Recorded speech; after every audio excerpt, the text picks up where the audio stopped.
नमस्कार। आज हम डिस्कस करेंगे इंपॉर्टेंट जीके के क्वेश्चन और हर एक क्वेश्चन जो है वो डिस्कस किया जाएगा ताकि आपको जो है आपके आने वाले एग्जाम में जो है वो हेल्प मिल सके।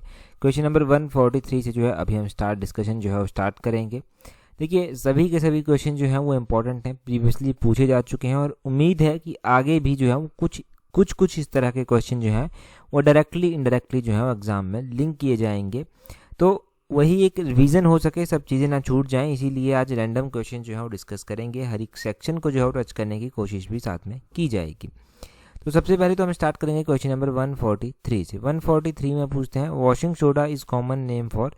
तो बोलते हैं कि वॉशिंग सोडा किसका सामान्य नाम है, किसके लिए सामान्य रूप से जो है वॉशिंग सोडा कहा जाता है। तो सोडियम बाइकार्बोनेट जो होता है, सोडियम बाइकार्बोनेट को जो है वॉशिंग सोडा भी कह देते हैं, ये आपने ध्यान रखना है।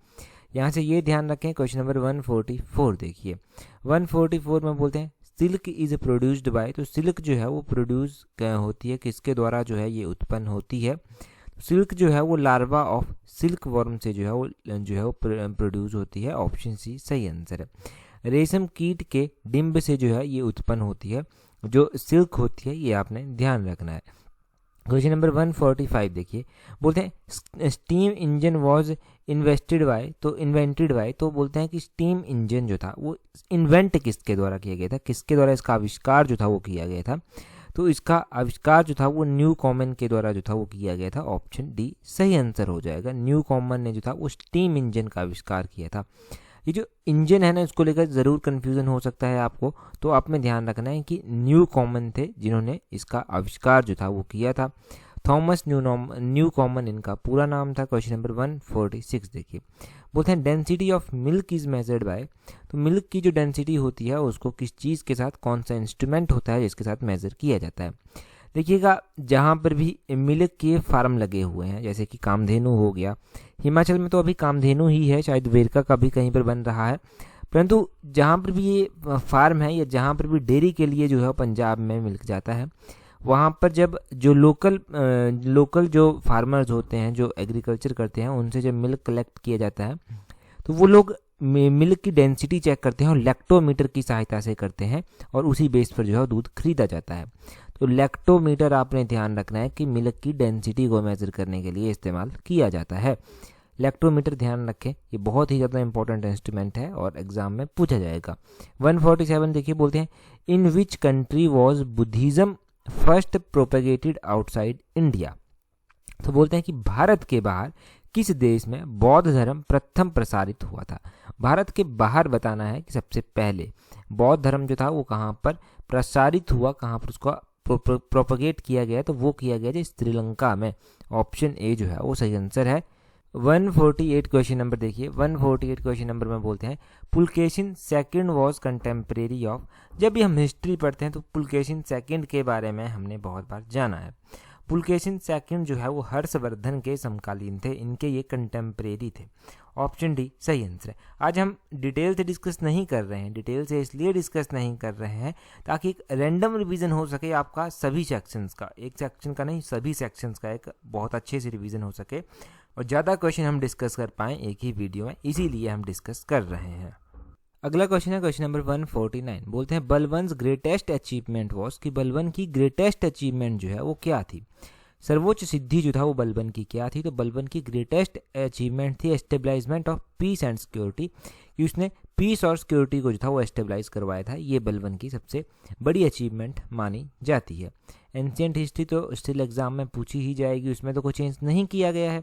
तो क्वेश्चन नंबर 150 देखिए। बोलते हैं the sage who is said to the have Aryanised South India was. तो बोलते हैं कि वह ऋषि जिसने दक्षिण भारत में आर्यमय किया था वो कौन थे। तो आर्यमय करने का मतलब है कि आर्य धर्म का प्रचार प्रसार किया, तो वो ऋषि कौन थे। क्वेश्चन नंबर 150 का ऑप्शन डी जो है वो अगस्त्य सही आंसर है। अगस्त्य ऋषि थे।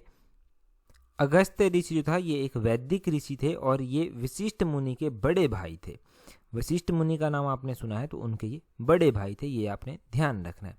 क्वेश्चन नंबर 151 में बोलते हैं who consolidated the Mughal empire and give it unique multi religious culture. तो बोलते हैं कि किसने मुगल साम्राज्य को समेकित किया तथा उसे एक अद्वितीय बहुधार्मिक संस्कृति प्रदान की।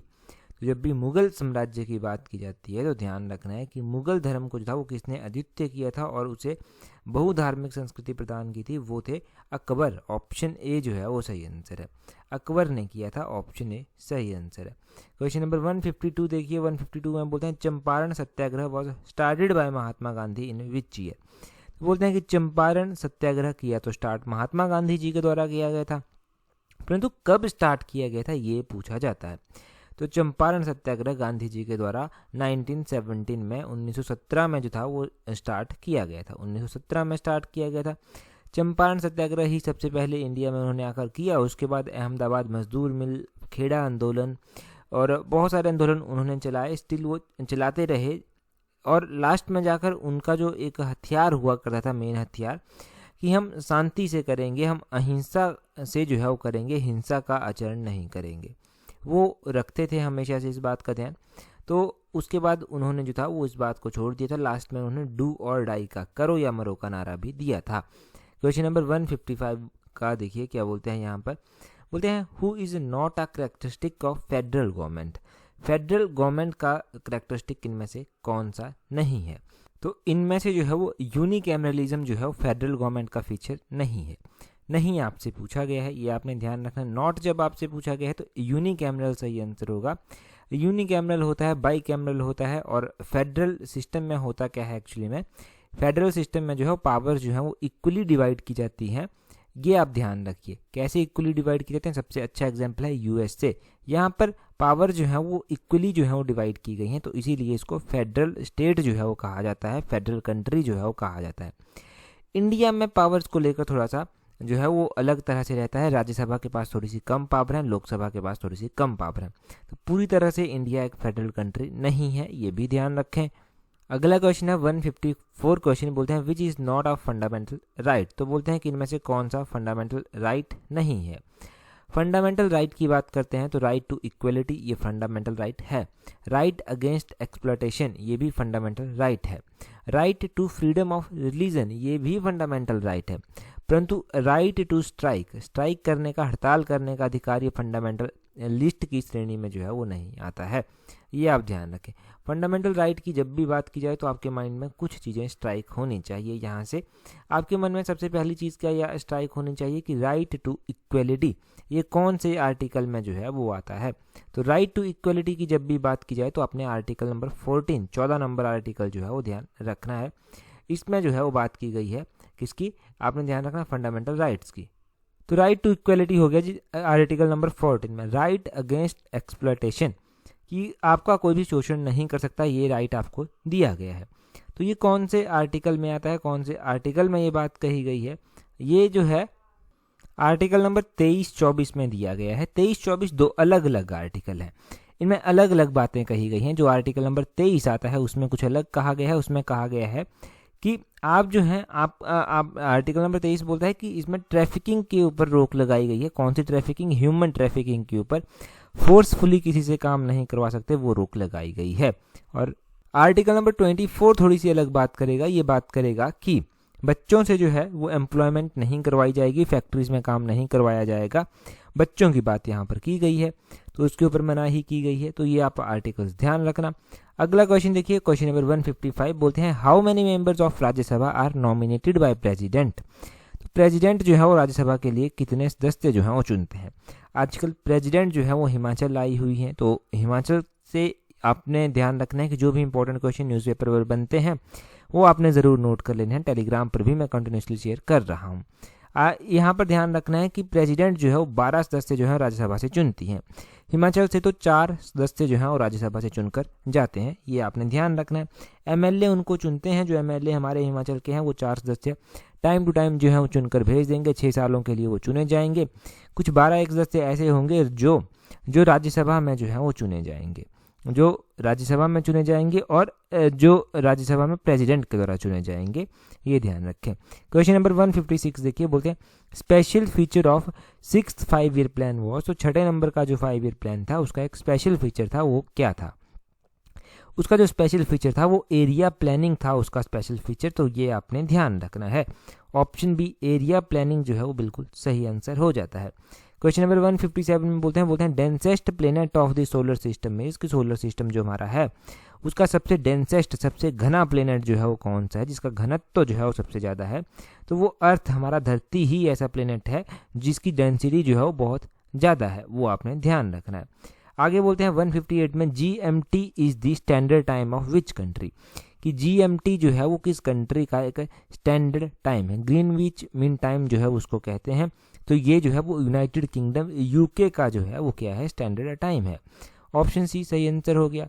159 में बोलते हैं the roaring 40s, furious 50s and stormy 60s are. तो रोरिंग 40s हो गया, फ्यूरियस 50s हो गया, स्टॉर्मी 60s हो गया, ये किसके एग्जाम्पल हैं? तो 159 का ऑप्शन डी वेस्टलीज के ये एग्जाम्पल है। पछवा पवने इनको कहते हैं जिनके ये एग्जाम्पल हैं। Roaring 40s, furious 50s, stormy 60s, ये बहुत बार एग्जाम में पूछा भी गया है। 160 देखिए, 160 में बोलते हैं the capital city of Nicaragua is, तो बोलते हैं निकारागुआ की राजधानी कहाँ पर स्थित है? तो ये मानागुआ में जो है वो इसकी राजधानी स्थित है। ऑप्शन सी मानागुआ जो है वो सही आंसर हो जाएगा। क्वेश्चन नंबर 161 बोलते हैं which state has the largest area under forest. तो बोलते हैं कि कौन सा स्टेट है, कौन सा राज्य है जहाँ पर फॉरेस्ट कवर जो है वो सबसे ज़्यादा है, जहाँ पर फॉरेस्ट के अधीन ज़्यादा एरिया आता है। तो 161 का ऑप्शन बी सही आंसर हो जाएगा। MP यानी कि मध्य प्रदेश स्टेट ऐसा है जहाँ पर फॉरेस्ट कवर जो है, फॉरेस्ट एरिया जो है वो ज़्यादा है। क्वेश्चन नंबर 162 में बोलते हैं Dulhasti hydro electric power project is in. तो बोलते हैं कि ये जो दुलहस्ती पन विद्युत परियोजना है ये किस राज्य में स्थित है? तो दुलहस्ती पन विद्युत परियोजना का ध्यान रखना है कि ये जो है वो जम्मू कश्मीर में स्थित है। J&K में जो है ये स्थित है दुलहस्ती पन विद्युत परियोजना जो है। क्वेश्चन नंबर 163 देखिए, इंग्लिश का है, एंटोनियम पूछा गया है कल्मिनेट का। कल्मिनेट का एंटोनियम पूछा गया है तो ये होता है अबॉर्ड। अबॉर्ड इसका एंटोनियम जो है वो होता है। अब ध्यान रखना है आपने कि एंटोनियम मतलब आपसे पूछा गया है यहाँ पर अपोजिट मीनिंग, और कल्मिनेट होता क्या है। कल्मिनेट का मतलब पता होगा तो ज़्यादा देर तक आपको याद रह जाएगा। समापन, नतीजा निकालना या फिर कह सकते हैं परिणाम निकालना, इसका जो है मतलब होता है।